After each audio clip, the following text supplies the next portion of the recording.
Good morning. कक्षा 10वीं। आज अपन बात करेंगे गोले के बारे में। गोला क्या है? हालांकि आपने पहले ही पढ़ चुके हैं गोले के बारे में। गोला क्या है, इसका त्रिविमीय आकार कैसे होता है और उसके गोले के आयतन और उसके क्षेत्रफल के बारे में अपन चर्चा करेंगे कि गोला क्या है, कैसे इसका क्षेत्रफल ज्ञात होता है और कैसे इसका आयतन के बारे में अपन चर्चा करेंगे और इनके सूत्रों की भी अपन व्याख्या करेंगे। उससे पहले मैं एक जरूरी सूचना दूंगा। वो जरूरी सूचना ये है, बहुत ही महत्वपूर्ण है और आप इसको गौर से सुने। आप तो मेरी बात सुने आप बिल्कुल ध्यान से। जिनके पास में नई बुक है या पुरानी बुक में अगर पहले नई वाली बुक के समान यदि सिलेबस दे रखा है तो आप उनका एक बार अवलोकन कर लें। माध्यमिक शिक्षा बोर्ड अजमेर ने गणित विषय के या अपने जो 6 सब्जेक्ट आते हैं उन 6 सब्जेक्ट के हर विषय के अंदर 6 के 6 सब्जेक्ट में सिलेबस में 40% की कटौती की है। कितने की? 40% आपका सिलेबस कम हो गया। 40% जो आपका सिलेबस है विषय वो कम हो गया। कुछ टॉपिक को हटाया भी है, कुछ टॉपिक में संशोधन भी किया है। तो आपको उसका क्या करना पड़ेगा, वो जो सिलेबस जो आपका दिया गया है वर्तमान विषय में, जो आपका इंडेक्स में जो 40% 100% सिलेबस दे रखा है उसमें 40% की कटौती की है, उसमें पेपर बन के नहीं आएगा। अब जब सवाल ये उठता है कि जब 40% विषय जब कम हो गया तो कौन कौन से टॉपिक तो हट गए और किन टॉपिक को अपने को पढ़ना पड़ेगा, उसकी सूचना बहुत जरूरी है। हालांकि मैं पढ़ाऊंगा पूरा सिलेबस पूरा पढ़ेंगे, बाकी माध्यमिक शिक्षा बोर्ड के अंदर जो सिलेबस आना है उसकी अपने को जानकारी होनी चाहिए, सीधी सी बात है। तो उसकी जानकारी के लिए अपने को क्या करना पड़ेगा, पहले मैं इसकी एक डिटेल दूंगा आपको थोड़ी सी कि कितना सिलेबस कम हो गया और कितना सिलेबस अब आएगा। तो आपके सिलेबस के अंदर जो आपका पेज नंबर आपका जो पहला पेज है किताब का, ये किताब का पहला पेज पढ़ते ही आपको ये आपका गणित विषय है और गणित विषय के बाद में पाठ्यक्रम समिति के आगे पाठ्यक्रम का जो डिटेल है, ये पाठ्यक्रम का डिटेल है। इस पेज को आप निकालें एक बार, जिनके पास में किताब है उस पेज को आप निकालें और उस पेज में से देखें कि कितना सिलेबस कम हो गया और कितना सिलेबस की कटौती हो गई, उसके बारे में आपको जानकारी मिलेगी। तो आप अपनी बुक को और अपने साथ में एक पेंसिल ले लें और उसमें टिक लगा लें कौन सा सिलेबस हट गया और कौन सा सिलेबस अब आएगा, उसकी डिटेल चेक करें आप, जिसके अंदर आपको पहले इकाई का नाम दे रखा है। ये मेन हेडिंग है। आपकी गणित को कितनी गणित के अंदर बांटा है, 9 तरीके की आपको गणित दे रखी है। उस 9 तरीके की गणित का आपको अंकों की सूचना दे रखी है। अंकों की सूचना के अंदर मैं जानकारी देना चाहूंगा कि आपकी वैदिक गणित पहले 4 नंबर की दे रखी थी, पुरानी में भी और नई में भी। आप देख रहे हैं 4 नंबर की, जबकि आपके नए सिलेबस के अंदर कटौती करके इस वैदिक गणित को 5 नंबर का कर दिया गया है। अब वो वैदिक गणित 5 नंबर की आएगी। अब माध्यमिक शिक्षा बोर्ड के अंदर जो कटौती हुई है, जो संशोधित जो भाग है उसकी बात कर रहा हूं, ये 80 नंबर का आपको नया संशोधित है। तो आपके पास में यदि पेंसिल हो तो पेंसिल से आप टिक लगाते रहे, मार्क करते रहे। उसके बाद संख्या पद्धति है, संख्या पद्धति के अध्याय को पूरा पूरा हटा दिया गया है। अब वो माध्यमिक शिक्षा बोर्ड के अंदर उसका पेपर बन के नहीं आएगा। संख्या पद्धति वाला अध्याय पूरा पूरा हटा दिया गया है। उसके बाद बीज गणित है। बीज गणित पहले 12 नंबर की थी, अब 13 नंबर की है। अब वो 13 नंबर की है। आपकी जो बीज गणित दे रखी है तीसरी क्रम संख्या 3 में इकाई का नाम बीज गणित और अंकबार दे रखा है 12। पहले 12 था, अब 13 कर दिया गया है। अब 13 कर दिया। केवल ये इसी सत्र के लिए, अगला जब सत्र चालू होगा 1 जुलाई से सत्र चालू हो जाएगा अगले साल 1 जुलाई से ये पुराने वाला जो सिलेबस है वो चालू हो जाएगा। ये तो केवल कोरोना काल के लिए विद्यार्थियों के लिए ओनली, ये कोरोना काल में जो विद्यार्थी माध्यमिक शिक्षा बोर्ड की परीक्षा में बैठेंगे उनके लिए, बाकी अगले साल तो पूरा सिलेबस 100% आएगा। अभी त्रिकोणमिति पहले 11 नंबर की थी, अब 12 नंबर की है त्रिकोणमिति। निर्देशांक ज्यामिति पहले 6 की थी, आज भी 6 की है। निर्देशांक ज्यामिति पहले 6 की थी, आज भी 6 की है। ज्यामिति 20 नंबर की थी, 20 नंबर की है। आगे वाली जितनी भी प्रश्नावलियां हैं वो सारी जितने नंबर की थी उतने ही नंबर की है, उसमें कोई कटौती नहीं हुई। जितने नंबर की थी उतने ही नंबर की है, उस सिलेबस में कोई कटौती नहीं हुई। अब हट गया कौन कौन सा टॉपिक, उसकी मैं डिटेल दे रहा हूं। ध्यान से सभी विद्यार्थी जो अभी लाइव बैठे हैं या आप जो मेरी बात को सुन रहे हैं, आप उस सिलेबस को कंटेस्ट कर ले एक बार। मैं पहले वैदिक गणित आपको डिटेल ऑफ द सिलेबस दे रखा है नीचे, डिटेल ऑफ द सिलेबस। उस डिटेल ऑफ द सिलेबस में कौन कौन सा टॉपिक हट गया उसकी मैं जानकारी दूंगा। बाकी जो सिलेबस है वो तो होना ही होना है, वो तो आएगा आएगा। तो आओ मैं एक एक टॉपिक की व्याख्या करता हूं। नंबर 1, पहले आप वैदिक गणित वाली इकाई में आओ, और वैदिक गणित वाली इकाई के अंदर लास्ट में एक टॉपिक दे रखा है, वैदिक पद्धति द्वारा सरल समीकरणों के हल। ये अब माध्यमिक शिक्षा बोर्ड से हटा दिया गया है, केवल कोरोना काल के विद्यार्थियों के लिए। इसको नहीं पढ़ना है। मैंने हालांकि पढ़ा दिया वैदिक गणित, लेकिन उसको अपने को माध्यमिक शिक्षा बोर्ड में इसका अब वर्षन नहीं आएगा। करने का मतलब आ जाओ इकाई संख्या 2, और उसका नाम है संख्या पद्धति। संख्या पद्धति वाला पूरा अध्याय हट गया, संख्या पद्धति का पूरा अध्याय को उठा दिया गया है। संख्या पद्धति का जो पूरा अध्याय है उस पूरे अध्याय को क्या कर दिया है, हटा दिया गया है। अब आ जाओ बीजगणित में, इकाई 3 और बीजगणित। अब बीजगणित में क्या हटाया वो देखो आप। बीजगणित में आ जाओ, आपका तीसरे नंबर का टॉपिक दे रखा है, वास्तविक गुणांकों वाले बहुपद पर भाग, जिसको एल्गोरिथम कहा जाता है, पर कथन तथा सामान्य प्रश्न, द्विघात समीकरणों का मानक रूप। इसके सब आगे के जितना भी टॉपिक है वो सारा हट गया। ये आपका वास्तविक गुणांकों वाले बहुपदों पर भाग एल्गोरिथम से लेकर के और जो लघुत्तम महत्तम सीमा पढ़ते हैं वहां तक काट गया पूरा वास्तविक गुणांक। मैं पूरा पढ़ रहा हूं, वास्तविक गुणांकों वाले बहुपदों पर भाग, एल्गोरिथम पर कथन तथा सामान्य प्रश्न, द्विघात समीकरणों का मानक रूप एवं उसका हल, विविक्तीकरण तथा मूलों की प्रकृति, बीजीय व्यंजकों का लघुत्तम सीमा पढ़ते तथा महत्तम सीमा पढ़ते। ये हट गया पूरा, ये पूरा का पूरा हट गया।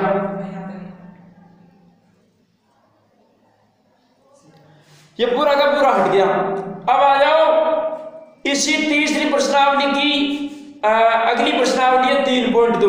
ये बहुपद जो पहला है ये तो 3.1 है, और ब जो है वो 3.2 है। उसमें क्या कहा, दो चरों वाले रैखिक समीकरण और असमीकरण, ये प्रश्नावली का नाम है। और इसके अंदर क्या हटाया, इसके अंदर लास्ट का टॉपिक हटा दिया, क्या, दो चर राशि वाली रैखिक असमीकरण। दो चर राशि वाली रैखिक असमीकरण, इस टॉपिक को हटा दिया गया है। इस टॉपिक को हटा दिया। मेरी बात को समझ रहे हैं सभी के सभी? Yes sir. अच्छा, उसके बाद आओ समांतर श्रेणी वाला अध्याय। समांतर श्रेणी वाले अध्याय के अंदर आपका हट गया n पदों के योग के मानक परिणाम को निकालने की विधि। मतलब लास्ट का टॉपिक, n पदों के तथा के बाद, तथा शब्द के बाद n पदों के योग के मानक परिणाम को निकालने की विधि माध्यमिक शिक्षा बोर्ड के इस सिलेबस को अब क्या कर दिया, हटा दिया। आ जाओ आगे पेज को पलटिए। त्रिकोणमिति का अध्याय आया और त्रिकोणमिति के अध्याय में क्या हटाया? प्रश्नावली है त्रिकोणमितीय अनुपात, उसके अंदर आपको हटाया है त्रिकोणमितीय अनुपातों में संबंध, जो कि लास्ट का टॉपिक अपने आप में, त्रिकोणमितीय अनुपातों में संबंध, इस टॉपिक को हटाया, लास्ट के अंदर दे रखा है। उसके बाद त्रिकोण, अगली प्रश्नावली त्रिकोणमितीय सर्वसमीकाएं, तो त्रिकोणमितीय सर्वसमीकाओं में हटाया है वो है पूरक कोणों के त्रिकोणमितीय अनुपात, पूरक कोणों के त्रिकोणमितीय अनुपात, पूरक कोणों के त्रिकोणमितीय अनुपात को क्या कर दिया? हटा दिया। सांख्यिकी तथा प्रायिकता में बहुलक, इसको हटा दिया गया है। तो इस प्रकार से आपने नोट कर लिया होगा। और एक विशेष बात, इस बार आपकी परीक्षा संभावना है कि मार्च में नहीं होगी, इसकी संभावना है कि आपकी बोर्ड की एग्जाम इस बार मई या जून में होने की संभावना है, मई में या जून में होने की संभावना है पूरी। बाकी इस बार मार्च में 100% मार्च में इस बार एग्जाम नहीं होगा, कोरोना के मद्देनजर रखते हुए। उसकी एग्जाम अप्रैल में मार्च, मई अथवा जून में आयोजित करवाई जा सकती है। और एक बात और कि इस बार हो सकता है कि आपके जो सत्रांक जो भेजे जाते हैं उस सत्रांक का मामला भी हट सकता है। इस बार पेपर 100 नंबर का आ सकता है। क्यों? क्योंकि इस बार न तो प्रथम टेस्ट हुआ, न द्वितीय टेस्ट हुआ, न वार्षिक की संभावना थी वो नहीं होगी। और जब इन्हीं बातों को मद्देनजर रखते हुए 20 नंबर के सत्रांक भेजी जाती थी, वो हो सकता है संकट में आ सकता हो, इसलिए पेपर पूरा 100 नंबर का आ सकता है। लेकिन मैटर यहाँ पर पूरा संभावना है कि मैटर यहाँ पर आपको 80 नंबर का दिया है, फिर भी हो सकता है कि आपको 100 नंबर का पेपर करवाया जा सकता है। लेकिन अपनी तरफ से तैयारी पूरी रखनी है। कब बोर्ड की एग्जाम आएगी, कब समय जा सकता है, ये हम कह नहीं सकते, क्योंकि समय प्रगतिशील है। कब जाता है, कब सूरज उगता है, कब छिप जाता है, ये हमारे को पता नहीं चलता। तो समय तो गतिशील है, लेकिन अपनी जो पढ़ाई है, अपना जो काम है, वो अपने को करते रहना है। कुल मिला की बात ये है। तो आपका जो ये सिलेबस है मैंने अभी नोट करवाया है, ये तो हट गया। अब हटने का मतलब ये नहीं है कि अपन पढ़े ही नहीं, अब उसको पढ़ेंगे, सिलेबस पूरा पढ़ेंगे। और जितना अपने को भाई आज भी अगर एग्जाम लगे तो पास होने लायक मैटर हो चुका, कोई दिक्कत वाली बात नहीं है, सीधी बात है। तो वो तो दिमाग से निकाल दे। और बाकी जो सिलेबस नहीं हुआ वो चल रहा है, चलता रहेगा। और आपकी जो तैयारी है वो अपने घर पर करनी है, सीधी सी बात। किसी प्रकार के टेस्ट के भरोसे न रहे, किसी प्रकार की कोई कोचिंग के चक्कर में नहीं पड़े। अपना समय है अपने पास पर्याप्त मात्रा में, आप घर पर रहें, पढ़े, सुरक्षित रहे। और सबसे बड़ी बात, अपने पास घर पर जो भी आपके पास किताब है, संसाधन है, उसका आप इस्तेमाल करें, उसको पढ़ें, बार बार पढ़ें। और अगर कोई सवाल यदि नहीं भी आता है, कोई समस्या भी है, तो लाइव क्लासेस चलती है। आपके पास स्कूल के नंबर है, आप उनको सूचित करें, हमारे को इस टॉपिक में समस्या आ रही है, फिर भी पार नहीं पड़ती है, आप स्कूल में आओ, मार्क्स लगाओ, अपने को सुरक्षित करो और अपने आप आकर के सवाल पूछो अपना, और सवाल पूछ करके जाओ, कोई दिक्कत वाली बात नहीं है। लेकिन एक साल का भविष्य को संकट में नहीं डाला जा सकता, क्योंकि एक साल बहुत बड़ी समय अवधि है, आप उसको बर्बाद नहीं कर सकते। हम समझदार हैं खुद। तो इस चीज़ को आप 10वीं बोर्ड के, क्योंकि बोर्ड तो लगेगी, ये तो तय, बोर्ड वाले ने साफ कह दिया है, बोर्ड लगेगी 100%, इसमें कोई राय नहीं है, कोई टालम टोली का काम नहीं चलेगा, सीधी सी बात है। तो बोर्ड लगेगी, 100% लगेगी। तो आओ अब अपने टॉपिक में आते हैं। अपना टॉपिक था गोले का पृष्ठीय क्षेत्रफल और आयतन। तो गोले के पृष्ठीय क्षेत्रफल और आयतन के बारे में अपन चर्चा करेंगे। गोले के पृष्ठीय क्षेत्रफल और आयतन के बारे में अपन चर्चा करेंगे। तो देखो गोला क्या है, आपने देखिए फुटबॉल देखा होगा, आपने फुटबॉल देखी होगी, ये फुटबॉल भी एक गोला है, ये फुटबॉल भी क्या है, एक गोला है। आप देख रहे होंगे कि इस प्रकार से जो आपकी फुटबॉल आती है सर, ये एक गोले का उदाहरण है, ये गोला है? इस प्रकार से गोला है। आपका गेंद है या आपके और भी जो पहले के जमाने में एक खेल खेला जाता था जिसको कंची कहा जाता है, कंची, वो बिल्कुल गोला है, एकदम ठोस आकृति है, लेकिन उसको आप ठोस आकृति कह सकते हैं। हाँ, यह है कि गोले में कोई द्रव्य नहीं डाला जा सकता क्योंकि वो एक ठोस आकृति, त्रिविमीय आकार है, वो एक तरीके से त्रिविमीय आकार है। तो गोले के अंदर सबसे बड़ी बात कि गोला ठोस आकृति होने के साथ साथ एक त्रिविमीय आकार का भी एक उदाहरण है। तो अपन उसी गोले से संबंधित अपन जानकारी लेंगे और देखेंगे कि गोला क्या है, कैसे बनता है और कैसे इसकी त्रिज्या, कैसे इसका आयतन अपन ज्ञात करते हैं। तो देखिए, पहली बात, गोले के चारों ओर का जो आवरण है, गोले के चारों ओर का जो आवरण है वो इसकी परिधि कहलाता है। वो इसकी क्या कहलाता है? परिधि कहलाता है। यह भी एक वर्ताकार हिस्सा है, लेकिन वर्त में और इस गोले में फर्क होता है। यहाँ पर वर्त एक समतल आकृति की श्रेणी में आता है, जबकि गोला एक त्रिविमीय आकार की श्रेणी में आता है। गोला जो होता है वो त्रिविमीय आकार की श्रेणी में आता है।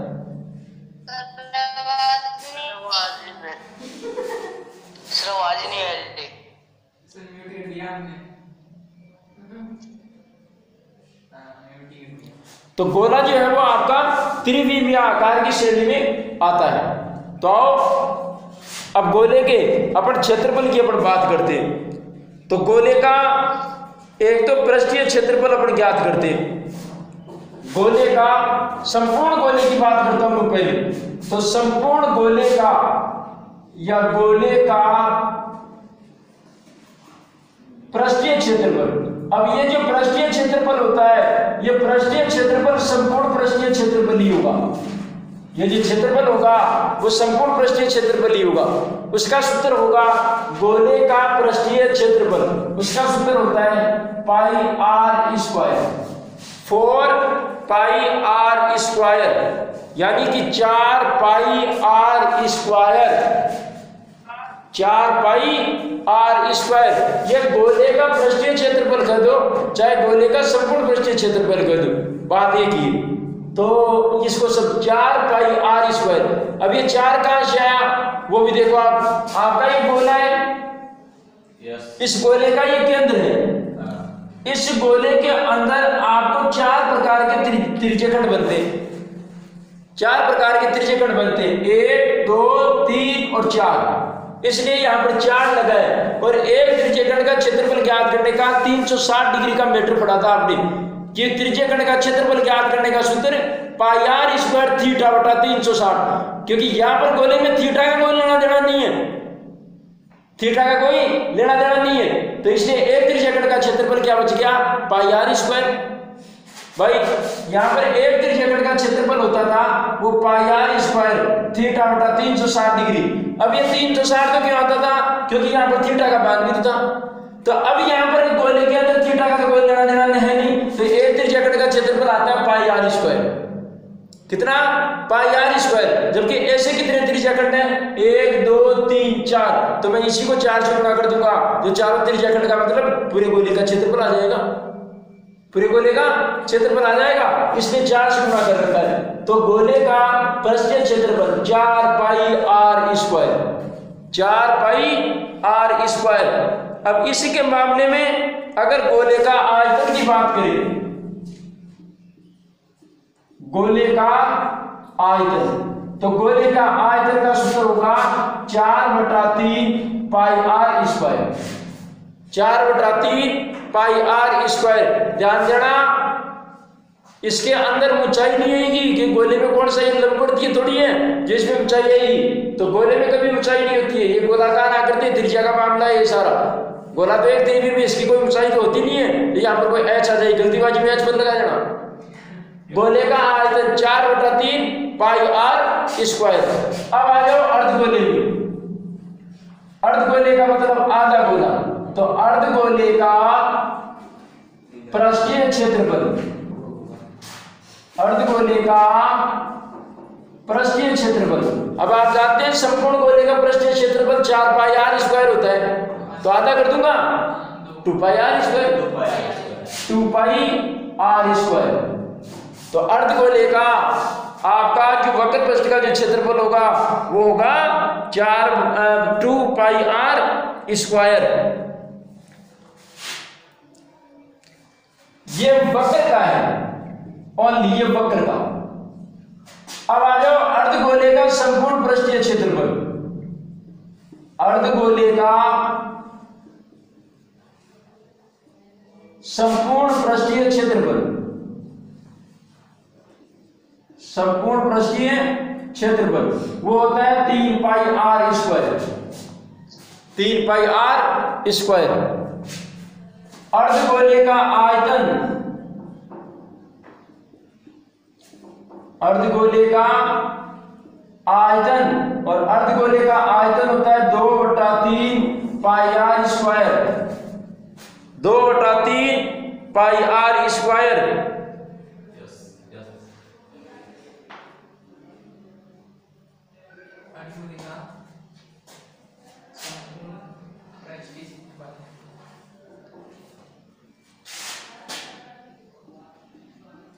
अगला है गोलीय कोश।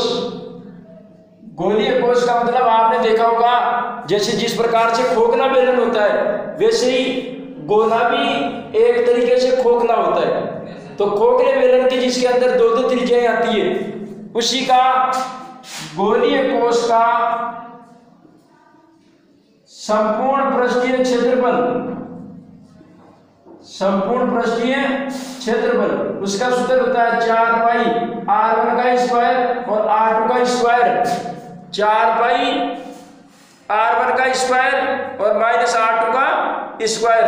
और यदि इसी गोलीय कोश का यदि आपको आयतन ज्ञात करना हो,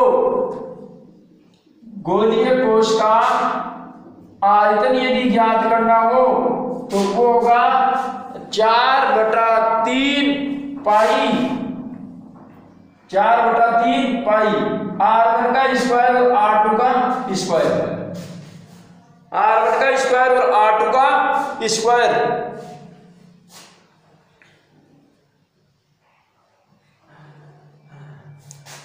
क्या आपने देखा होगा ये गोलीय कोश कैसा होता है, आपको पता होना चाहिए। ये जो गोलीय कोश है वो किस प्रकार का होता है, आपने देखा होगा इस प्रकार का गोलीय कोश होता है। तो इस प्रकार के गोलीय कोशों का आपको यदि आयतन और क्षेत्रफल यदि ज्ञात करना हो तो उसके बारे में ये 2 सूत्र काम करेंगे। ये तो इसका संपूर्ण पृष्ठीय क्षेत्रफल और ये इसका आयतन, ये इसका आयतन। कल देखेंगे कि इन सूत्रों को कैसे इस्तेमाल करते हैं, कैसे इसको सूत्रों को अप्लाई करना है और कैसे इनके सवालों को हल किया जाता है, किस परिस्थिति में कैसे क्या ज्ञात करना है, वो अपन कल देखेंगे। आज के लिए इतने, धन्यवाद।